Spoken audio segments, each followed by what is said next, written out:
I'm a nurse by profession. Graduate po ako sa CEU. And then po, after ko po makagraduate, nag-work po ako sa hospital for 1 year. Sobrang nakakapagod po.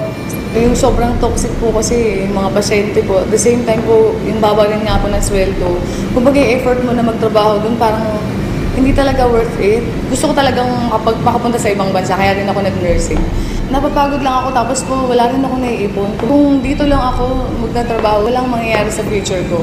Nung naka 1 year na po ako sa hospital, kumbaga parang na-realize ko na hindi ako para dito sa hospital. Hanggang nag-work ako, nag-apply po ako sa bangko. Kasi nga medyo mas mataas ang sweldo. Ang hirap-hirap magbilang ng perang hindi sa'yo. Milyon-milyon po araw-araw ang binibilang ko. Pero parang sabi ko, kailan kaya darating yung time na sariling kong pera naman yung binibilang ko. Sa araw-araw po na pagtatrabaho ko sa bangko, aga-aga ko pong gumigising and then late, sobrang late na po ako umuwi. Tapos wala pang 500 yung kinikita ko sa isang araw. Kumbaga talagang hindi po talaga siya worth it na pagtrabahuhan. Minsan, na-short din ako sa bangko. Siyempre, kailangan mong bayaran yun, di ba? Magkano na nga lang po yung sinasweldo ko sa bangko, tapos kakaltasan ka pa. Wala po talaga ako naiipon. As in, puro po nga po utang talaga. Kasi, yung pong kinikita ko na para sa kinsenas at katapusan, inuutang ko na po.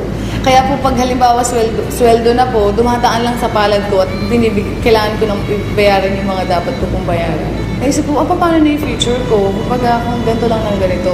Etong negosyo na to, pinagdasal ko kasi talaga siya. Nung after ko pong magdasal, actually mga ilang days lang namit ko po si Upline Jong Jorge, na isa rin po sa mga Millionaires Club ng Royal.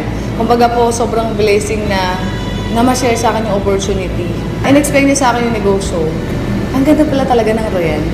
At the same time, yung products ng Royal napakaganda at sobrang dami ng produkto. Ang kumpanya very stable. As in, nung napakinggan ko yung negosyo ng Royal, yung pananaw ko sa buhay, sobrang nag-iba. Sabi ko, meron palang ganitong opportunity. Bakit ngayon ko lang nga talaga pinakinggan?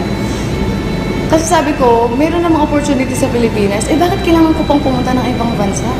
Actually, nung umpisa, sabi lang naman sa akin ni Jong, idadagdag ko lang sa ginagawa ko.